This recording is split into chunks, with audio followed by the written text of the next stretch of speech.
Okay, അടുത്ത ഏതാണ്? ഫേനം. ഏതാണ്? ഫേനം കേട്ടോ. സസ്യകോശങ്ങളിൽ വളരെ വലുതായും ജന്തുകോശങ്ങളിൽ വളരെ വലുപ്പം തീരെ കുറഞ്ഞും കാണപ്പെടുന്നതാണ് ഏത്? ഫേനം. അപ്പൊ ഫേനം സസ്യകോശങ്ങളിൽ വളരെ വലുതും ജന്തുകോശങ്ങളിൽ വളരെ ചെറുതും.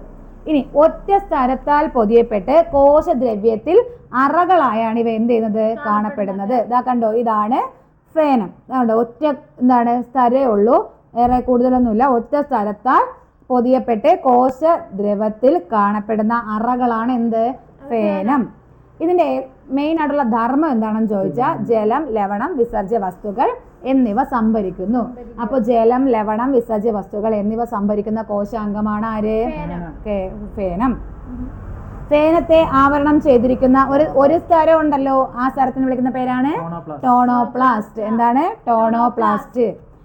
സസ്യകോശങ്ങളിൽ കോശത്തിന്റെ ഏകദേശം 90% ഭാഗവും ഫേനങ്ങളാണ്. സസ്യകോശത്തിലല്ലേ വളരെ വലുത്? ഈ സസ്യകോശത്തിലെ ആ കോശത്തിന്റെ ഏകദേശം 90 ഭാഗവും എന്താണ്? ഫേനമാണ് കേട്ടോ, ഫേനമാണ്.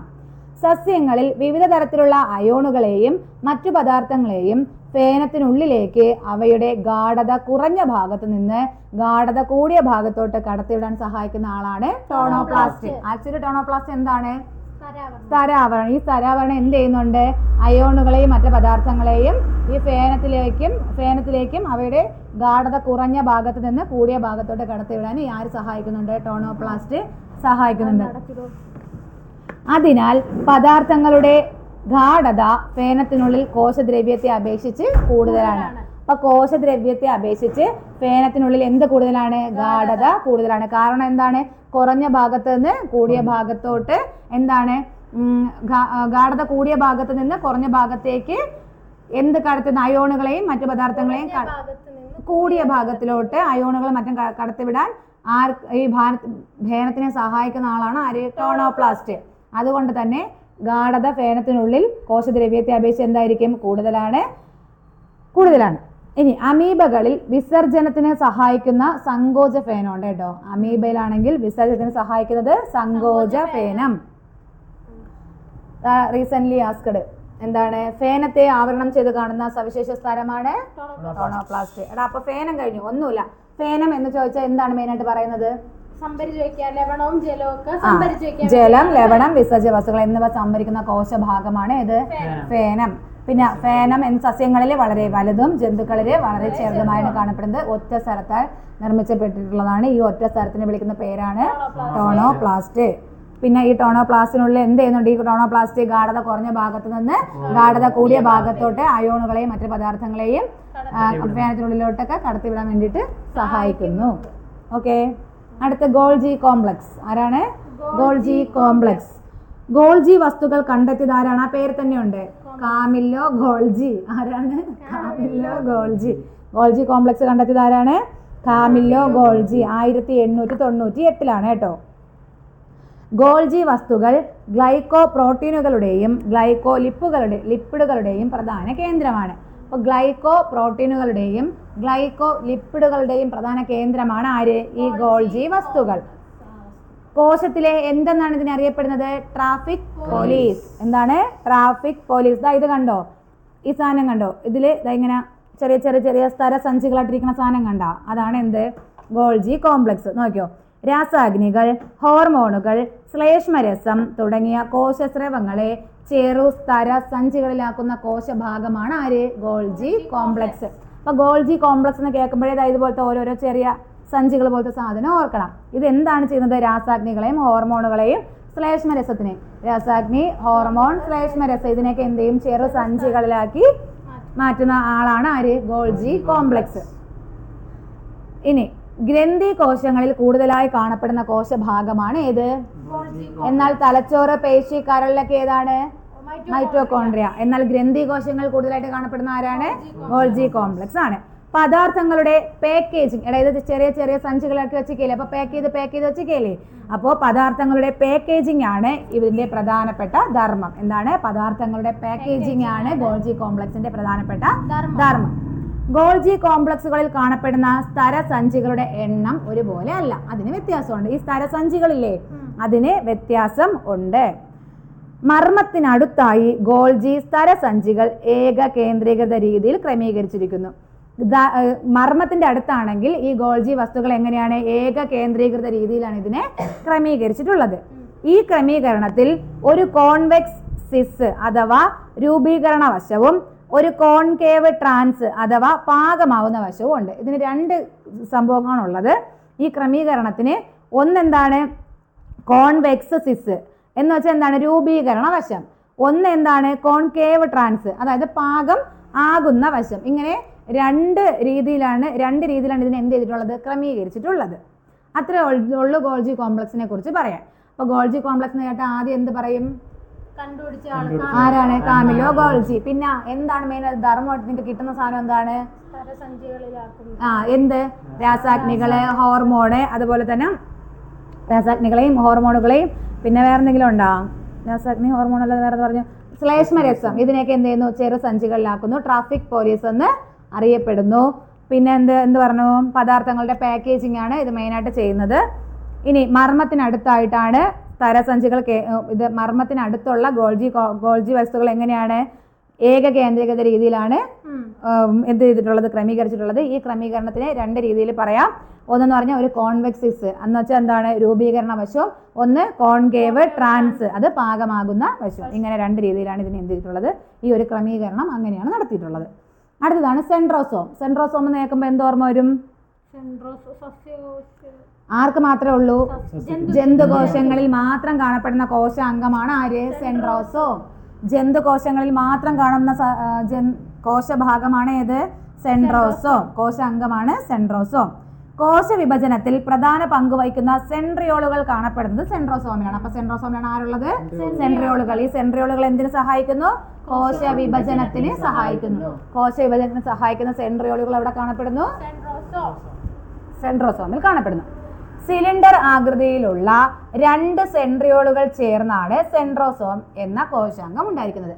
സിലിണ്ടർ ആകൃതിയിലുള്ള രണ്ട് സെൻട്രിയോളുകൾ ചേർന്നാണ് എന്തുണ്ടായിട്ടുള്ളത്? സെൻട്രോസോം ഉണ്ടായിട്ടുള്ളത്. സെൻട്രിയോളിന്റെ മുൻഭാഗത്ത് മധ്യത്തിലായി കാണപ്പെടുന്ന മാംസ്യ നിർമ്മിത ഭാഗമാണ് ഹബ്ബ്. എന്താണ് ഹബ്ബ്? ഈ സെൻട്രിയോളിന്റെ മുൻഭാഗത്ത് മധ്യത്തിലായി കാണപ്പെടുന്ന ഒരു മാംസ്യ നിർമ്മിത ഭാഗമുണ്ട്. അതിനെ വിളിക്കുന്ന പേരാണ് ഹബ്ബ്. അപ്പൊ എന്താണ് നമ്മുടെ സെൻട്രോസോം എന്താണെന്ന് ചോദിച്ചാൽ എന്താണ്? സിലിണ്ടർ ആകൃതിയിലുള്ള രണ്ട് സെൻട്രിയോളുകൾ ചേർന്നാണ് ആരുണ്ടായിട്ടുള്ളത്? സെൻട്രോസോം. ഇനി എന്താണ് ഈ സെൻട്രിയോൾ എന്ന് പറഞ്ഞാൽ? കോശ വിഭജനത്തിൽ പ്രധാന പങ്ക് വഹിക്കുന്ന സെൻട്രിയോളുകൾ ഉള്ള ആളാണ് സെൻട്രോസോം.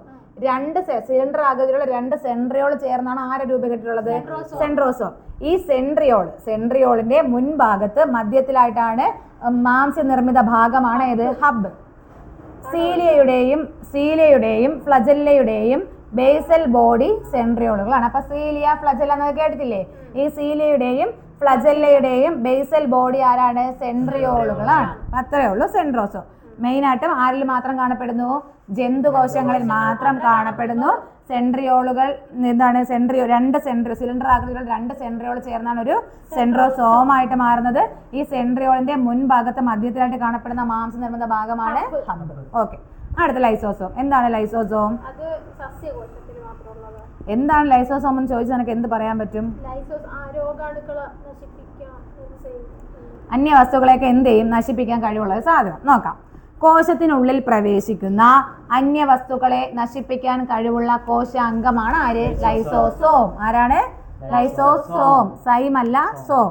കോശത്തിനുള്ളിൽ പ്രവേശിക്കുന്ന അന്യവസ്തുക്കളെ നശിപ്പിക്കാൻ കഴിവുള്ള കോശാംഗമാണ് ലൈസോസോം.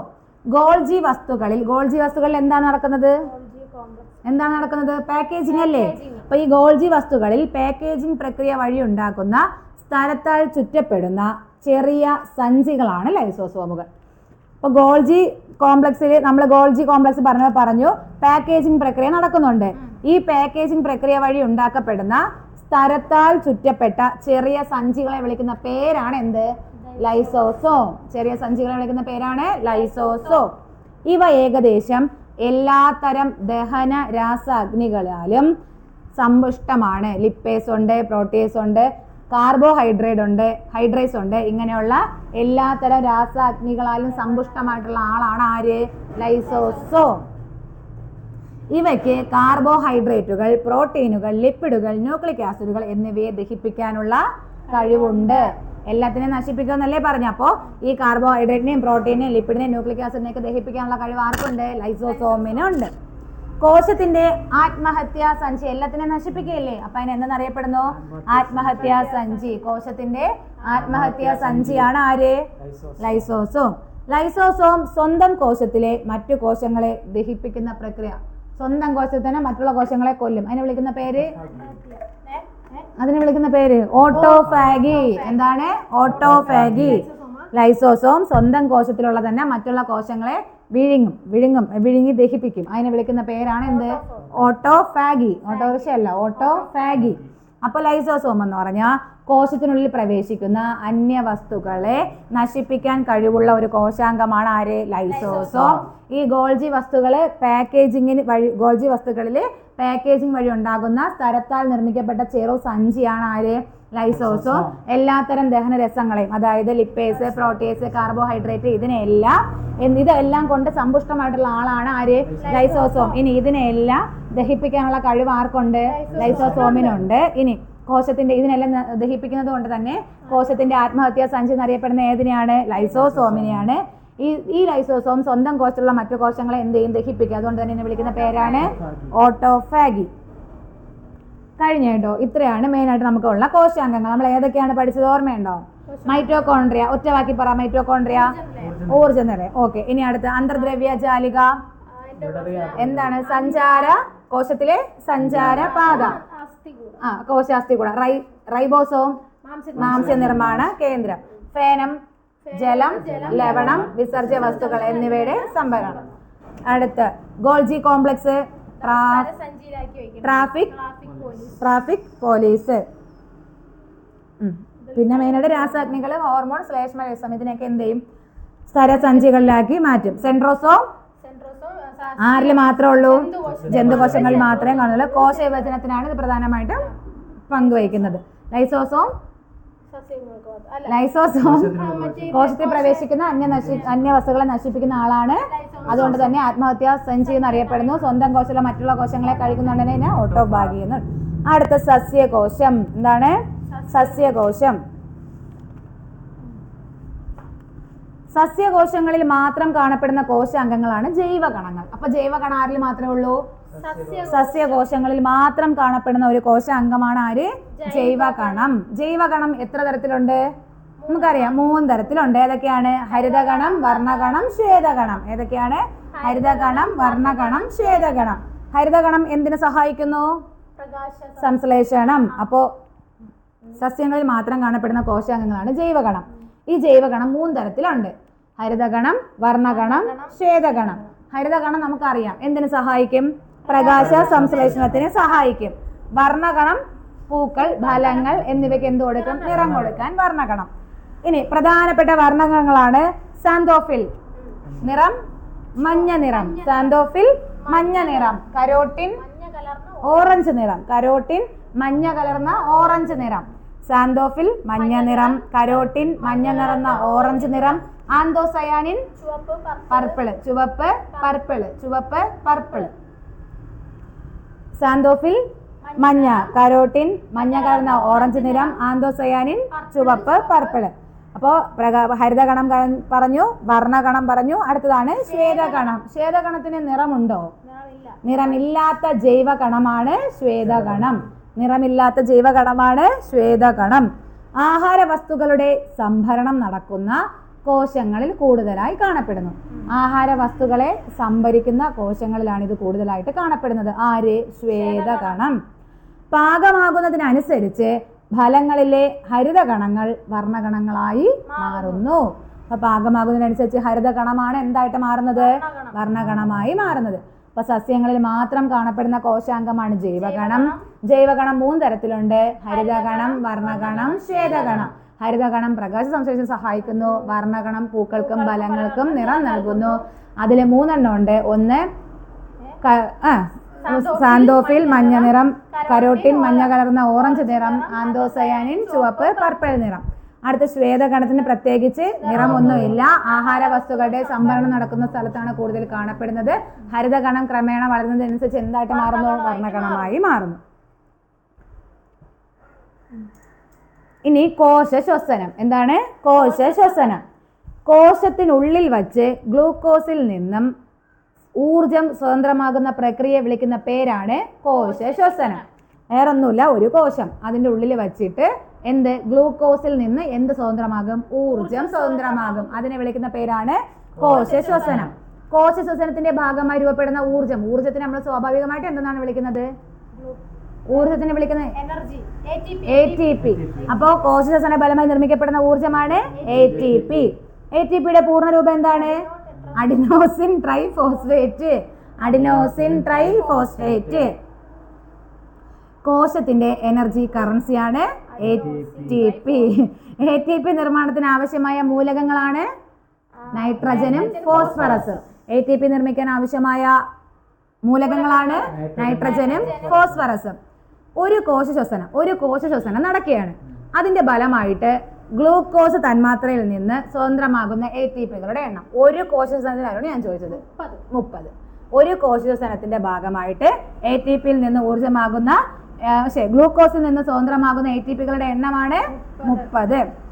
ഇനി കോശശ്വസനം എത്ര ഘട്ടങ്ങളിലാണ് നടക്കുന്നത്? 2 ഘട്ടം. അതിന്റെ ഒന്നാം ഘട്ടമാണ് ഗ്ലൈക്കോളിസിസ്, രണ്ടാം ഘട്ടമാണ് ക്രബ്സ് പരിവൃത്തി. അപ്പൊ 2 ഘട്ടങ്ങളിലായിട്ടാണ് എന്ത് നടക്കുന്നത്?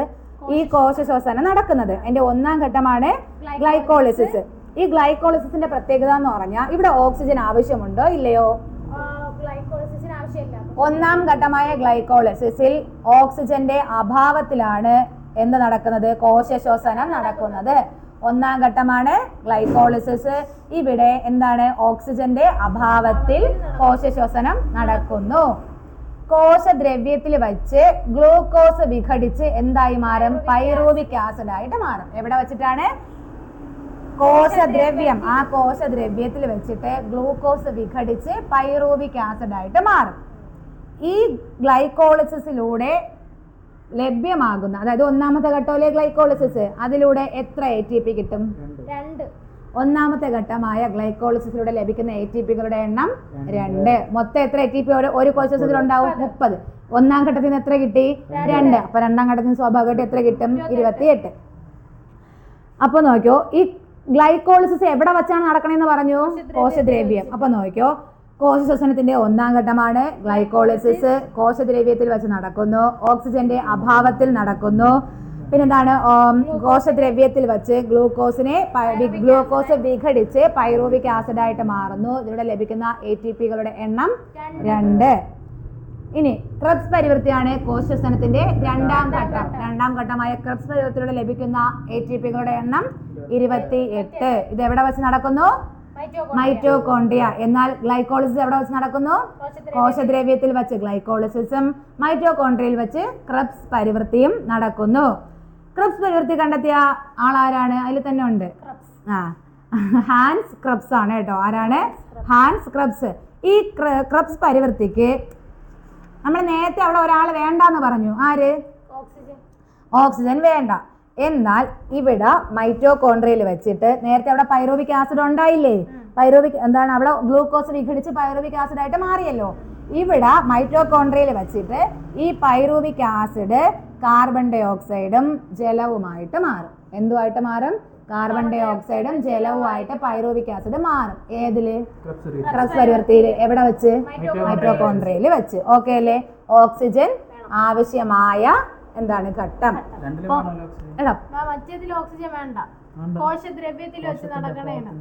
ഓക്സിജന്റെ അഭാവം. ഓക്കെ. അപ്പൊ കോശശ്വസനത്തിന് എത്ര ഘട്ടങ്ങളുണ്ട്? 2 ഘട്ടം. ഒന്നാം ഘട്ടം, രണ്ടാം ഘട്ടം ക്രബ്സ് പരിവൃത്തി. ഒന്നാം ഘട്ടത്തിന്റെ പ്രത്യേകതകളാണ്: ഒന്നാം ഘട്ടം കോശദ്രവ്യത്തിൽ വെച്ച് നടക്കുന്നു. ഓക്സിജന്റെ ആവശ്യം ഇല്ല. കോശദ്രവ്യത്തിൽ വെച്ച് ഗ്ലൂക്കോസ് വിഘടിച്ച് പൈറൂവിക് ആസിഡ് ആയിട്ട് മാറും. ഇതിലൂടെ ലഭിക്കുന്ന ATP തന്മാത്രകളുടെ എണ്ണം 2.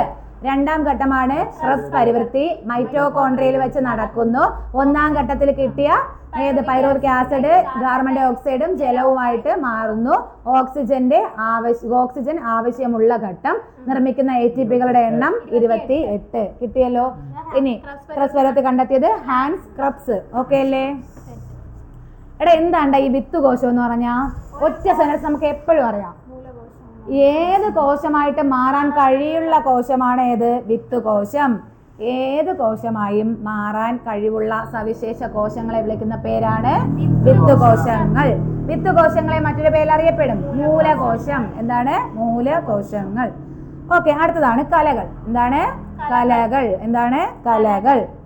ഒരേ കോശത്തിൽ നിന്ന് രൂപപ്പെട്ടതും ഒരു പ്രത്യേക ധർമ്മം നിർവഹിക്കുന്നതുമായ സമാന കോശങ്ങളുടെ കൂട്ടമാണ് കലകൾ. ചുരുക്കി പറഞ്ഞ കോശങ്ങളുടെ കൂട്ടമാണ് കലകൾ. അപ്പൊ എന്താണ്? ഒരു കോശത്തിൽ നിന്ന് രൂപപ്പെട്ടതും ഒരു പ്രത്യേക ധർമ്മം നിർവഹിക്കുന്നതുമായ കോശങ്ങളുടെ കൂട്ടമാണ് എന്ത്? കലകൾ. ഈ കലകൾ പ്രത്യേക അനുപാതത്തിലും രീതിയിലും വിന്യസിച്ചാണ് ആമാശയം, ശ്വാസകോശം, വൃക്ക, ഹൃദയം, കരൾ തുടങ്ങിയ വ്യത്യസ്ത അവയവങ്ങൾ ഉൾപ്പെടും. ഈ കലകളെ എല്ലാം കൂടി ഇങ്ങനെ പ്രത്യേകം ചേർന്നാണ് ഓരോ അനുപാതത്തിൽ ചേർന്ന് രൂപപ്പെട്ട സാധനങ്ങളാണ് നമ്മുടെ ശരീരത്തിനകത്തിരിക്കുന്ന ഓരോ അവയവങ്ങളും. കോശങ്ങളുടെ ഘടന അവയുടെ ധർമ്മത്തിനനുസരിച്ച് വ്യത്യാസപ്പെട്ടിരിക്കും. അതിന്റെ ഘടന എന്ന് പറഞ്ഞാൽ അത് എന്ത് ധർമ്മമാണോ ചെയ്യുന്നത് ആ ധർമ്മമാണ് അതിന്റെ ഘടന നിശ്ചയിക്കുന്നത്. ഓക്കെ, അതിനാൽ ഇവ ചേർന്നുണ്ടാകുന്ന കലകളും വ്യത്യസ്തമായിരിക്കും. ഇനി ജന്തുകലകളാണ് നമ്മൾ ആദ്യം പഠിക്കാൻ പോകുന്നത് കേട്ടോ. ആവരണ കലയാണ് ജന്തുകലയുടെ ആദ്യത്തെ കലയാണ് ആവരണ കല. എന്തിനാണ് ഇവിടെ ആവരണ കല? ശരീരത്തെ പൊതിഞ്ഞ് സംരക്ഷിക്കുന്നതാണ് ആവരണ കല. അപ്പൊ ആവരണ കല ശരീരത്തെ പൊതിഞ്ഞ് സംരക്ഷിക്കുന്നു. അന്നപദത്തിന്റെ ഉൾഭിത്തിയെ ആവരണം ചെയ്യുന്നു. അന്നപദത്തിന്റെ ഉൾഭിത്തിയെ ആവരണം ചെയ്യുന്നു. എന്തൊക്കെയായിരിക്കും ആവരണം അല്ലേ ചെയ്യുന്നത്? അപ്പൊ അതിന്റെ ധർമ്മങ്ങൾ എന്തൊക്കെയാണ്? എന്തിനാണ് നമുക്ക് ഈ ആവരണം? സംരക്ഷണം, ആഗിരണം, സ്രവങ്ങളുടെ ഉൽപാദനം. സംരക്ഷണം, ആഗിരണം, സ്രവങ്ങളുടെ ഉൽപാദനം. അപ്പൊ നമ്മുടെ ആവരണകല എന്തൊക്കെ ചെയ്യുന്നു? സംരക്ഷണം, ആഗിരണം, സ്രവങ്ങളുടെ ഉൽപാദനം. ശരീര ഘടകങ്ങളെ വേർതിരിച്ച് നിർത്തുന്നു. അല്ലേ? നമ്മുടെ ശരീരത്തിലെ ഘടകങ്ങൾ തമ്മിൽ എല്ലാത്തിനെയും വേർതിരിച്ച് നിർത്തുന്ന ആരാണ്? ആവരണകലയല്ലേ? അപ്പൊ ഒന്നാമത്തെ കലയാണ് ജന്തുകലയിൽ ഒന്നാമത്തെ കലയാണ് ആവരണകല. ശരീരത്തെ പൊതിഞ്ഞ് സംരക്ഷിക്കുന്നു, അന്നനാളത്തെ പൊതിഞ്ഞിരിക്കുന്നു. പിന്നെ എന്തൊക്കെയാണ്? സംരക്ഷണം, ആഗിരണം, സ്രവങ്ങളുടെ ഉൽപാദനം എന്നിവ നടത്തുന്നു. അതുപോലെ ശരീര ഘടകങ്ങളെ തമ്മിൽ വേർതിരിച്ച് നിർത്തുന്നു. കിട്ടിയല്ലോ? അടുത്ത നാഡീകല. എന്താണ്? നാഡീകല. ശരീര പ്രവർത്തനങ്ങളെ നിയന്ത്രിക്കുകയും ഏകോപിപ്പിക്കുകയും ചെയ്യുന്നതാണ് ആര്? നാഡീകല. ശരീര പ്രവർത്തനങ്ങളെ നിയന്ത്രിക്കുകയും ഏകോപിപ്പിക്കുകയും ചെയ്യുന്നത് നാഡീകല. ശരീരത്തിനകത്തും പുറത്തുമുണ്ടാകുന്ന മാറ്റങ്ങൾ തിരിച്ചറിഞ്ഞ് പ്രതികരിക്കാൻ സഹായിക്കുന്നു. അറിഞ്ഞാ? പ്രതികരിക്കണ്ട. അപ്പൊ എന്താണ്? ശരീരത്തിനകത്തും പുറത്തും ഉണ്ടാകുന്ന മാറ്റങ്ങൾ അറിഞ്ഞ് പ്രതികരിക്കാൻ സഹായിക്കുന്ന ആരാണ്? നാഡീകലയാണ്. ഉദ്ദീപനങ്ങൾക്കനുസരിച്ചുള്ള ശരീര പ്രവർത്തനങ്ങളിൽ ഏറ്റവും വലിയ പങ്ക് വഹിക്കുന്നതാണ് ആര്? നാഡീകല. നാഡീ വ്യവസ്ഥയിലെ നമ്മൾ ഉദ്ദീപനം ഇതൊക്കെ നമ്മൾ പറയുന്നത്. അപ്പോൾ റിഫ്ലക്സ് ഉദ്ദീപനങ്ങൾക്കനുസരിച്ച് ശരീര പ്രതികരണങ്ങളിൽ ഏറ്റവും വലിയ പങ്ക് വഹിക്കുന്ന ആളാണ് ആര്? നാഡീകല. അടുത്ത പേശീകല. എന്തിനാണ് പേശി? അപ്പൊ സങ്കോചിക്കാനും പൂർവസ്ഥിതി പ്രാപിക്കാനും കഴിവുള്ള കോശങ്ങൾ അടങ്ങിയിരിക്കുന്നത് ഏതിലാണ്? പേശീകല. സങ്കോചിക്കാനും പൂർവസ്ഥിതി പ്രാപിക്കാനും കഴിവുള്ള കോശങ്ങൾ അടങ്ങിയിരിക്കുന്നു. കോൺട്രാക്ടൈൽ പ്രോട്ടീനുകളാണ് ഇതിന് സഹായിക്കുന്നത്. ഈ ചലനത്തിന് സഹായിക്കുന്ന ആരാണ്? Contractile protein. ആരാണ്? Contractile protein. ശരീരചലനം സാധ്യമാക്കുന്നു. എടാ, ആവരണകല എന്തിനു സഹായിക്കും? ഒറ്റ വാക്കി പറ. സംരക്ഷണം. അല്ലാതെ ശരീരത്തെ പൊതിയും. നാഡീകല ശരീരപ്രവർത്തനത്തിൽ ഉണ്ടാകുന്ന പ്രവർത്തനങ്ങൾക്കനുസരിച്ച് ഓക്കെ അത് നമുക്ക് പ്രതികരിക്കാൻ സഹായിക്കും. പേശികല ശരീരചലനം സാധ്യമാക്കും. യോജകകല മറ്റു കലകളെ പരസ്പരം ബന്ധിപ്പിക്കുകയോ അവയ്ക്ക് താങ്ങായി നിൽക്കുകയോ ചെയ്യുന്ന കലയാണ് യോജകകല. എന്താണ് യോജകകല? മറ്റു കലകളെ പരസ്പരം ബന്ധിപ്പിക്കുകയോ അവയ്ക്ക് താങ്ങായി വർത്തിക്കുകയോ ചെയ്യുന്ന കലയാണ് യോജകകല. യോജകകല. ഉദാഹരണം: അസ്ഥി, തരുണാസ്ഥി, നാരുകല, രക്തം. അസ്ഥി, തരുണാസ്ഥി, നാരുകല, രക്തം. അപ്പൊ എന്താണ് ഈ യോജകകല എന്ന് പറഞ്ഞാൽ? മറ്റു കലകളെ പരസ്പരം ബന്ധിപ്പിക്കുകയും അവയ്ക്ക് എന്താണ് താങ്ങായി പ്രവർത്തിക്കുകയും ചെയ്യുന്നു. ശരീരത്തിന് താങ്ങും സംരക്ഷണവും നൽകുന്ന യോജക കലയാണ് അസ്ഥിയും തരുണാസ്ഥിയും. താങ്ങും സംരക്ഷണവും നൽകുന്നത് ആരാണ്? അസ്ഥിയും തരുണാസ്ഥിയും. അത് യോജക കലയാണ് കേട്ടോ. അതാണ് നമുക്ക് ശരീരത്തിന് താങ്ങും സംരക്ഷണവും നൽകുന്നത്. ചലനത്തിന് സഹായിക്കുന്നതും അസ്ഥിയും തരുണാസ്ഥിയും. എന്നാൽ ഇതര കലകളെ തമ്മിൽ ബന്ധിപ്പിക്കുന്നതാണെങ്കിലോ നാരുകല. ഇതര കലകളെ തമ്മിൽ ബന്ധിപ്പിക്കുന്ന ആരാണ്? നാരുകല. ഇതര കലകളെ തമ്മിൽ ബന്ധിപ്പിക്കുന്നത് നാരുകല. ശ്വസനവാതകങ്ങളുടെയും പോഷകങ്ങളുടെയും സംവഹനം, രോഗപ്രതിരോധം തുടങ്ങിയ ധർമ്മങ്ങൾ നിർവഹിക്കുന്നത് രക്തമാണ്. ശ്വസനവാതകങ്ങളുടെയും പോഷകങ്ങളുടെയും സംവഹനം, രോഗപ്രതിരോധത്തിന് നമ്മളെ സഹായിക്കുന്ന ആരാണ്? രക്തം. ദ്രാവക കലയാണ് എന്ത്? രക്തം. പേശികളെ എപ്പോഴും ചോദിക്കുന്ന സാധനം, പേശികളെ അസ്ഥിയുമായി ബന്ധിപ്പിക്കുന്നത്, പേശികളെ അസ്ഥികളുമായി ബന്ധിപ്പിക്കുന്നത് ആണ് പ്രശ്നം. പേശികളെ അസ്ഥിയുമായി ബന്ധിപ്പിക്കുന്നത് ടെൻഡനുകൾ. എന്നാൽ അസ്ഥികളെ പരസ്പരം ബന്ധിപ്പിക്കുന്നതാണ് സ്നായുക്കൾ. അസ്ഥിയെ പരസ്പരം ബന്ധിപ്പിക്കുന്നത് സ്നായുക്കളും. ഇനി പേശിയെ അസ്ഥിയുമായി ബന്ധിപ്പിക്കുന്നത് ഏതെങ്കിലും ഒന്ന് പഠിച്ചാൽ മതി. അസ്ഥി അസ്ഥി സ്നായു, അത് കിട്ടൂലേ? അസ്ഥി അസ്ഥി സ്നായു. ഇനി അസ്ഥി പേശിയാണെങ്കിൽ ടെൻഡൻ, അസ്ഥി പേശിയാണെങ്കിൽ ടെൻഡൻ. കണ്ണുകളെയും വൃക്കകളെയും തൽസ്ഥാനത്ത് ഉറപ്പിച്ചു നിർത്തുന്ന യോജകലയാണ് നാരുകൾ. അപ്പൊ ആ നാരുകളില്ലെങ്കിൽ കണ്ണൊക്കെ ഇളകി വരും അല്ലേ? അപ്പോ കണ്ണുകളെയും വൃക്കയൊക്കെ തൽസ്ഥാനത്ത് ഉറപ്പിച്ചു നിർത്തുന്നത് ആരാണ്? നാരുകല. ഇങ്ങനെയൊക്കെ ശരീരത്തിൽ ഏറ്റവും കൂടുതൽ കാണപ്പെടുന്നതും ഏറ്റവും വൈവിധ്യമാർന്നതുമായ കലയാണ് യോജക കല. ശരീരത്തിൽ ഏറ്റവും കൂടുതൽ കാണപ്പെടുന്നതും ഏറ്റവും വൈവിധ്യമാർന്നതുമായ കലയാണ് യോജക കല. കിട്ടിയില്ലേ? ഒന്ന് ഓടിച്ച് വായിക്കാം. മറ്റു കലകളെ, യോജക കല മറ്റു കലകളെ പരസ്പരം ബന്ധിപ്പിക്കുകയോ അവയ്ക്ക് താങ്ങായി വർത്തിക്കുകയോ ചെയ്യുന്നതാണ് യോജക കല. ഉദാഹരണം: അസ്ഥി, തരുണാസ്ഥി, നാരുകല, രക്തം. ശരീരത്തിന് താങ്ങും സംരക്ഷണവും ആകൃതിയും നൽകുന്നത് അസ്ഥിയും തരുണാസ്ഥിയും. ശരീര ചലനത്തിന് സഹായിക്കുന്നത് അസ്ഥിയും തരുണാസ്ഥിയും. ഇതര കലകളെ തമ്മിൽ ബന്ധിപ്പിക്കുന്നത് നാരുകല. ശ്വസനവാതകങ്ങളുടെയും പോഷകങ്ങളുടെയും സംവഹനം, രോഗപ്രതിരോധം മുതലായ ധർമ്മങ്ങൾ നിർവഹിക്കുന്നത് രക്തം. ദ്രാവക കലയാണ് രക്തം. പേശികളെ അസ്ഥിയുമായി ബന്ധിപ്പിക്കുന്നത് ടെൻഡൻ, അസ്ഥികളെ അസ്ഥികളുമായി ബന്ധിപ്പിക്കുന്നത് സ്നായുക്കൾ. കണ്ണുകളെയും വൃക്കകളെയും തലസ്ഥാനത്ത് ഉറപ്പിച്ചു നിർത്തുന്നത് നാരുകല. ശരീരത്തിൽ ഏറ്റവും കൂടുതൽ കാണപ്പെടുന്നതും ഏറ്റവും വൈവിധ്യമാർന്നതുമായ കലയാണ് യോജക കല. മനുഷ്യ ശരീരത്തിലെ ഏറ്റവും വലിയ കോശം അണ്ഡകോശം. മനുഷ്യ ശരീരത്തിലെ ഏറ്റവും ചെറിയ കോശം പുംബീജം. എന്നാൽ ഏറ്റവും വലിയ കോശം മുട്ട. ഏറ്റവും ചെറിയ കോശം മൈക്കോപ്ലാസ്മ, PPL. അടുത്ത സസ്യ. ഇപ്പൊ ജന്തുകലകൾ തീർന്നു കേട്ടോ. ആവരണകല, നാഡീകല, പേശികല, യോജകല. ആവരണകല, നാഡീകല, പേശികല, യോജകല. ഇനിയാണ് സസ്യകല. എന്താണ് സസ്യകല? സസ്യങ്ങളിൽ കാണ്ഡത്തിന്റെയും വേരിന്റെയും അഗ്രസ്ഥാനങ്ങളിൽ കാണപ്പെടുന്ന പ്രത്യേക കോശങ്ങളാണ് മെരിസ്റ്റമിക കോശങ്ങൾ. എന്താണ് മെരിസ്റ്റമിക കോശങ്ങൾ? സസ്യങ്ങളിൽ കാണ്ഡത്തിന്റെയും വേരിന്റെയും അഗ്രഭാഗത്ത് കാണപ്പെടുന്ന ആളാണ് ആര്? മെരിസ്റ്റമിക കോശം. സസ്യങ്ങളിൽ കാണ്ഡത്തിന്റെയും വേരിന്റെയും അഗ്രഭാഗത്താണ് ആരുള്ളത്? മെരിസ്റ്റമിക കോശങ്ങൾ. ഈ മെരിസ്റ്റമിക കോശങ്ങളുടെ ത്വരിതഗതിയിലുള്ള വിഭജനമാണ് സസ്യ വളർച്ചയ്ക്ക് സഹായിക്കുന്നത്.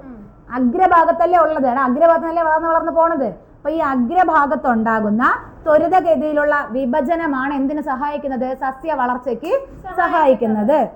മെരിസ്റ്റമിക കലകളിൽ നിന്നാണ് വിവിധ ഇനം സസ്യകലകൾ രൂപപ്പെടുന്നത്. ഈ മെരിസ്റ്റമിക കലയിൽ നിന്നാണ് വിവിധ ഇനം സസ്യകലകൾ രൂപപ്പെടുന്നത്.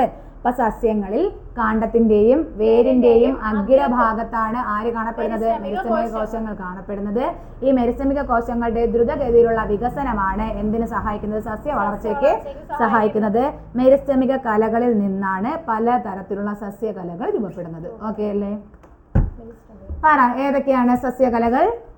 Parenchyma, collenchyma, sclerenchyma, xylem, phloem.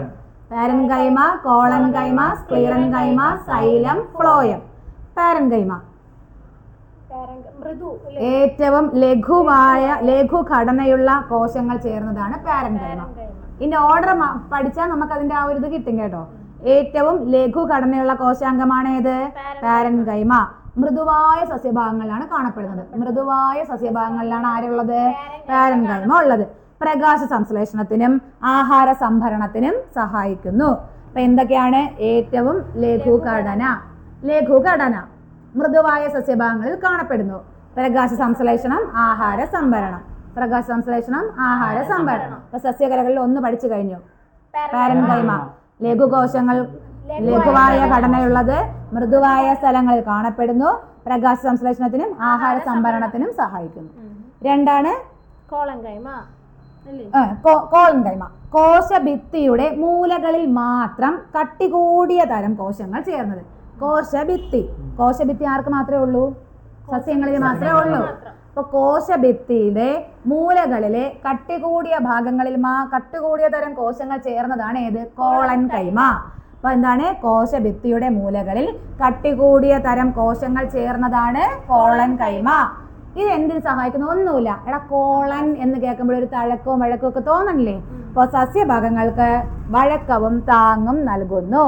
സസ്യഭാഗങ്ങൾക്ക് വഴക്കവും താങ്ങും നൽകുന്നു. സസ്യഭാഗങ്ങൾക്ക് വഴക്കവും താങ്ങും നൽകുന്നു. ആര്? കോളൻ കൈമ. വേറെ 2 കാര്യമേ ഉള്ളൂ. കോളൻ കൈമ എന്താണ്? കോശഭിത്തിയുടെ മൂലകളിൽ കട്ടി കൂടിയ കോശാംഗങ്ങളാൽ കോശാംഗങ്ങൾ ചേർന്നതാണ് കോളൻ കൈമ. വഴക്കവും താങ്ങും നൽകുന്നു. സസ്യഭാഗങ്ങൾക്ക് വഴക്കവും താങ്ങും നൽകുന്നു. അടുത്ത ആളാരാണ്? സ്ക്ലീറൻ കൈമ. ആരാണ്? സ്ക്ലീറൻ കൈമ. കോശഭിത്തിയുടെ എല്ലാ ഭാഗത്തും ഒരേപോലെ കട്ടികൂടിയ തരം കോശങ്ങൾ ചേർന്നുള്ളതാണ്. മറ്റേതാണെങ്കിൽ നമ്മൾ പറഞ്ഞു കോശഭിത്തിയുടെ മൂലകളിൽ മാത്രം കട്ടികൂടിയ കോശങ്ങൾ ചേർന്നതാണ് ആര്? കോളൻ കൈമ. എന്നാൽ കോശഭിത്തിയുടെ എല്ലാ ഭാഗത്തും കട്ടികൂടിയ കോശാംഗങ്ങൾ ചേർന്നത് ഉള്ളതാണ് ആര്? സ്ക്ലീറൻ കൈമ. ഇത് തിരിഞ്ഞു പോവരുത്. സസ്യഭാഗങ്ങൾക്ക് താങ്ങും ബലവും നൽകുന്നു. എന്താണ്? താങ്ങും ബലവും നൽകുന്നു. ഈ താങ്ങും എന്നുള്ള വാക്ക് 2 ഇടത്തും ഉണ്ട്. ഒരിടത്ത് വഴക്കവും താങ്ങും, ഒരിടത്ത് താങ്ങും ബലവും നൽകുന്നു. എടാ, നമ്മള് 3 സസ്യകലകൾ പഠിച്ചു. 1 പാരൻ കൈമ എന്തിനാണ് സഹായിക്കുന്നത്? എന്താണ് പാരൻ കൈമ? ലഘുഘടനയുള്ള കോശങ്ങൾ ചേർന്നതാണ് പാരൻ കൈമ. ഏറ്റവും മൃദുവായ സ്ഥലങ്ങളിൽ കാണപ്പെടുന്നു. അടുത്ത് പ്രകാശ സംശ്ലേഷണത്തിനും ആഹാര സംഭരണത്തിനും സഹായിക്കുന്നു. അടുത്ത 2ാമത്താണ് ആര്? കോളൻ കൈമ. കോളൻ കൈമ എവിടെ കാണപ്പെടും? കോശഭിത്തിയുടെ മൂലകളിൽ കട്ടികൂടിയ കോശങ്ങൾ ചേർന്ന ആളാണ് ആര്? കോളൻ കൈമ. എന്താണ് ധർമ്മം? വഴക്കവും താങ്ങും നൽകുന്നു. അടുത്ത 3ാമത്തെ ആളാണ് ആര്? സ്ക്ലീറൻ കൈമ. എവിടെ കാണപ്പെടും? കോശഭിത്തിയുടെ എല്ലാ ഭാഗത്തും കട്ടികൂടിയ തരം കോശങ്ങൾ ചേർന്നതാണ് ഏത്? സ്ക്ലീറൻ കൈമ. എന്താണ് ധർമ്മം? താങ്ങും ബലവും നൽകുന്നു. സസ്യഭാഗങ്ങൾക്ക് താങ്ങും ബലവും നൽകുന്നു. ഇനി നമ്മള് സൈലോം ഫ്ലോയും പറഞ്ഞില്ലേ? അത് സംവഹന കലയുടെ. സംവഹനം എന്ന് പറഞ്ഞാൽ എന്താണ്? അങ്ങോട്ടും ഇങ്ങോട്ടൊക്കെ കൊണ്ടുപോകും അല്ലേ? അപ്പൊ സംവഹന കലകളാണ് ആര്? സൈലോം ഫ്ലോയും. സസ്യങ്ങളിൽ വേര് ആഗിരണം ചെയ്യുന്ന ജലവും ലവണങ്ങളും ഇലകളിലേക്കും. ഇലകൾ എന്തുണ്ടാക്കുന്നുണ്ട്? ആഹാര സംശ്ലേഷണത്തിലൂടെ എന്തുണ്ടാക്കുന്നുണ്ട്? ഗ്ലൂക്കോസ് നിർമ്മിക്കുന്നുണ്ട്. ഓക്കെ, അപ്പോ ഈ ഇലകളിൽ നിർമ്മിക്കപ്പെടുന്ന ആഹാരം വിവിധ ഭാഗങ്ങളിലേക്കും സംവഹനം ചെയ്യപ്പെടുന്ന കലയെ വിളിക്കുന്ന പേരാണ് സംവഹന കല. അതായത് വേര് വലിച്ചെടുക്കുന്ന ജലവും ലവണവും സസ്യഭാഗങ്ങളിലോട്ടും ഇല നിർമ്മിക്കുന്ന ആഹാരം മറ്റു ഭാഗങ്ങളിലോട്ടും കൊണ്ടുപോകുന്ന ആ ഒരു സംവഹനത്തെ വിളിക്കുന്ന പേരാണ് സംവഹന കല. പലതരം കോശങ്ങൾ ചേർന്ന് രൂപപ്പെട്ടതാകയാൽ സംവഹന കലകൾ അറിയപ്പെടുന്നതാണ് സങ്കീർണ കലകൾ. ഇത് കുറെ കോശങ്ങൾ ചേർന്ന് രൂപപ്പെട്ടിട്ടുള്ളത്. അതുകൊണ്ട് തന്നെ ഈ സംവഹന കലകളെ എന്തെന്നറിയപ്പെടുന്നു? സങ്കീർണ കല എന്ന് അറിയപ്പെടുന്നു. അതിലൊന്നാണ് ഏത്? സൈലം. എടാ, സൈലം എന്തായിരിക്കും ചെയ്യുന്നത്? ഓക്കെ, അതറിയാലോ. അപ്പൊ ഇനി അതിനെ കുറച്ചും കൂടെ ഒന്ന് നോക്കിക്കോ. നീണ്ട കോശങ്ങൾ ചേർന്ന് കുഴലുകളായി രൂപപ്പെട്ടിരിക്കുന്നു. എങ്ങനെയാണ്? നീണ്ട കോശങ്ങൾ ചേർന്ന് കുഴലുകളായി രൂപപ്പെട്ടിരിക്കുന്നു. നീണ്ട കോശങ്ങൾ ചേർന്ന് കുഴലുകളായി രൂപപ്പെട്ടിരിക്കുന്നു. വേരാകിരണം ചെയ്യുന്ന ജലവും ലവണവും ഇലകളിലേക്ക് എത്തിക്കുന്ന കലകളാണ് സൈലം. വേരാകിരണം ചെയ്യുന്ന ജലവും ലവണങ്ങളും ഇലകളിലോട്ട് എത്തിക്കുന്ന ആളാണ് ആര്? സൈലം. പറഞ്ഞെന്താണ്? നീണ്ട കോശങ്ങൾ ചേർന്ന് കുഴലുകളായി കാണപ്പെടുന്ന ആളാണ് സൈലം. ദൃഢമായ കോശഭിത്തിയുള്ള കോശങ്ങളായതിനാൽ സസ്യങ്ങൾക്ക് താങ്ങും ബലവും നൽകുന്നു. എടാ, വേരിന് താങ്ങും ബലം ഉണ്ടെങ്കിൽ സസ്യം അവിടെ നിൽക്കുള്ളൂ. അപ്പൊ എന്താണ്? ദൃഢമായ കോശഭിത്തിയുള്ള കോശങ്ങളാൽ നിർമ്മിതമായതിനാൽ സസ്യങ്ങൾക്ക് താങ്ങും ബലവും നൽകുന്നു. അപ്പോ സംവഹന കലയിൽ ഒന്നാണ് സൈലം. സംവഹന കലയെ വിളിക്കുന്ന മറ്റൊരു പേരാണ് സങ്കീർണ കല. സൈലം എന്ന് പറഞ്ഞാൽ എന്താണ്? നീണ്ട കോശങ്ങൾ ചേർന്ന് കുഴലുകളായി രൂപപ്പെട്ട കലകളാണ് സൈലം. വേര് വലിച്ചെടുക്കുന്ന ജലവും ലവണവും ഇലകളിലോട്ടും മറ്റു ശരീരഭാഗങ്ങളിലോട്ടും സസ്യഭാഗങ്ങളിലോട്ടും കൊണ്ടെത്തിക്കുന്നു. ഇനി ഇതിനെന്താണ്? കട്ടി കൂടിയ കോശങ്ങളാൽ നിർമ്മിതമായതുകൊണ്ട് തന്നെ താങ്ങും ബലവും നൽകുന്നു. അടുത്ത ആളാരാണ്? ഫ്ലോയം. കുഴലുകളായി രൂപപ്പെട്ട പരസ്പര ബന്ധിത കോശങ്ങളാണ് കേട്ടോ. മറ്റേതാണെങ്കിൽ എന്താണ്? കുഴലുകളായി രൂപപ്പെട്ട നീണ്ട കോശങ്ങളാണ്. എന്നാൽ ഇത് കുഴലുകളായി രൂപപ്പെട്ട പരസ്പര ബന്ധിത കോശമാണ് ആര്? ഫ്ലോയം. ഇതെന്തായിരിക്കും ചെയ്യുന്ന? ഇലകൾ തയ്യാറാക്കിയ ആഹാരം സസ്യത്തിന്റെ വിവിധ ഭാഗങ്ങളിലോട്ട് എത്തിക്കുന്ന ആളാണ് ആര്? ഫ്ലോയം. അപ്പൊ എന്താണ്? കുഴലുകളായി രൂപപ്പെട്ട പരസ്പര ബന്ധിത കോശങ്ങളാണ് പിന്നെന്താണ് ഇലകൾ തയ്യാറാക്കിയ ആഹാരം സസ്യത്തിന്റെ വിവിധ ഭാഗങ്ങളിലോട്ട് എത്തിക്കുന്നതാണ് ഫ്ലോയം. അപ്പൊ സസ്യകലകൾ എത്രണ്ണം നമ്മൾ പഠിച്ചു? ഏതൊക്കെ? ക്ലിയറൻ കൈമ. ഇനി സംവഹന കല അല്ലെങ്കിൽ സങ്കീർണ കലകളാണ് ഫ്ലോയം. കിട്ടിയല്ലോ? ഓക്കെ അല്ലേ? അപ്പൊ നമ്മുടെ കോശം എന്നുള്ളൊരു ടോപ്പിക് നമ്മൾ ഇന്നത്തെ നമ്മുടെ ടൈം ടേബിളിലുള്ള നമ്മുടെ ടോപ്പിക് നമ്മൾ എന്ത് ചെയ്തിട്ടുണ്ട്? കവർ ആയിട്ടുണ്ട്.